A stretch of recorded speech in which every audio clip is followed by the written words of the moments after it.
Journalist Alan Weisman wrote a book called The World Without Us, a thought experiment that imagined and laid out how the planet Earth might react if all humanity suddenly disappeared. In it, he speculates that after about 500 years, human civilization would be completely overtaken by forests as nature takes back the planet, as it were. This particular setting has been a fairly popular one in video games, as Enslaved Odyssey to the West, The Last of Us, and Horizon Zero Dawn was set on a version of Earth long after humans were driven to extinction, or close to it, and the remnants of civilized ingenuity transformed into decaying relics. Spirit of the North Enhanced Edition joins the ranks of post-apocalypse video games from the point of view of a fox, as it goes on a journey across a lush and disquieting landscape. Spirit of the North draws comparisons from that game company's Journey, as Spirit also offers an adventure presented without dialogue, printed mission objectives, or combat.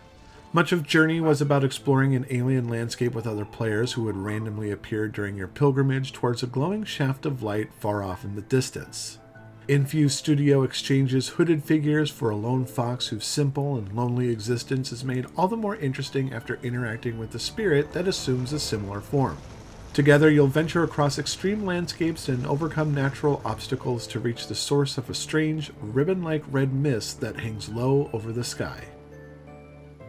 The opening moments of the game are dedicated to getting your bearings within a snowy tundra and explore the fox's limited moveset that covers sprinting, swimming, and letting out a bark or two. The adventure expands after an encounter with a fox spirit who imbues the animal with the power to gather energy from plant life and use it as a key to open the path forward. That energy can also be used to reveal cave murals that present the history of the land and its people who had thrived once upon a time but succumbed to a mysterious plague that continues to corrupt anything it touches. Like Journey, you're constantly moving forward, and the red trail in the sky gets larger and more imposing as your final destination nears. Pulling back the camera a bit, the layout of the game involves a series of large puzzle areas connected by linear passages, and only by manipulating carved stones and environmental obstacles will you be able to advance to each new area. At certain parts of the adventure, you'll be led to special shrines that unlock new abilities, like an air dash and a powerful bark that can dispel the plague to help solve some of the more advanced puzzles. Spirit of the North likes to take things slowly at the start, but once you reach the 5th chapter, it significantly ramps up its puzzle platforming gameplay.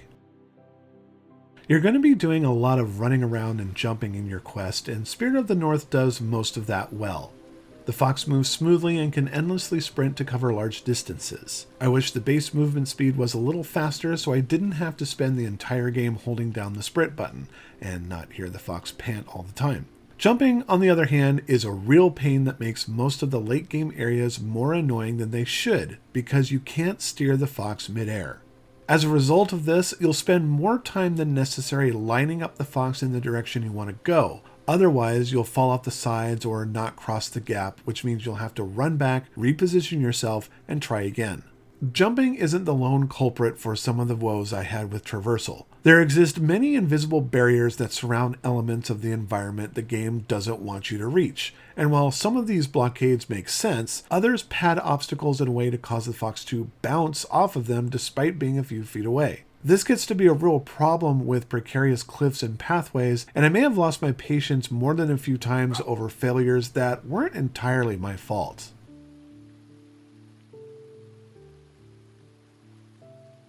Even though I got exasperated at the sight of certain puzzle features and jump-heavy traversal sequences, Spirit of the North was hard to put down. I nearly made myself late for work because I had fallen into the just one more level trap as the game introduced new puzzles and environments while the red ribbon mist got larger and more foreboding.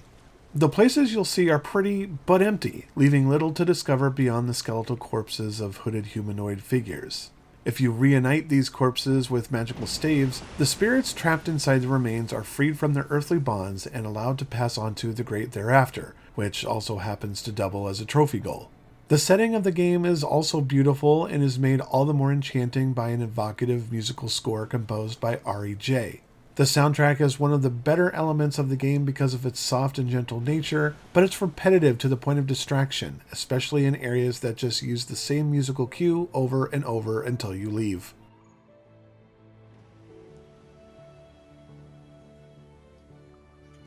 Spirit of the North Enhanced Edition is a charming adventure that stars a cute and fluffy fox exploring a lush landscape that has all but forgotten human existence.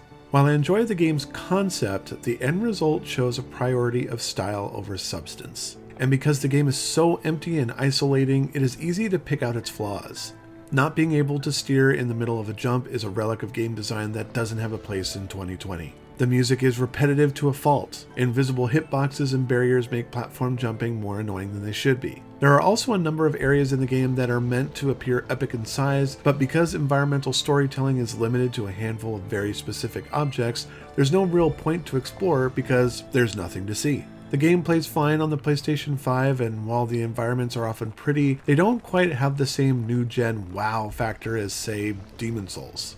Puzzles are designed well enough to be accessible for players of any skill level, though keep in mind that the process of navigating them can get a little rough. At its best, Spirit of the North Enhanced Edition is an atmospheric adventure set within an abandoned landscape that offers its fair share of challenges, but little in the way of meaningful takeaways.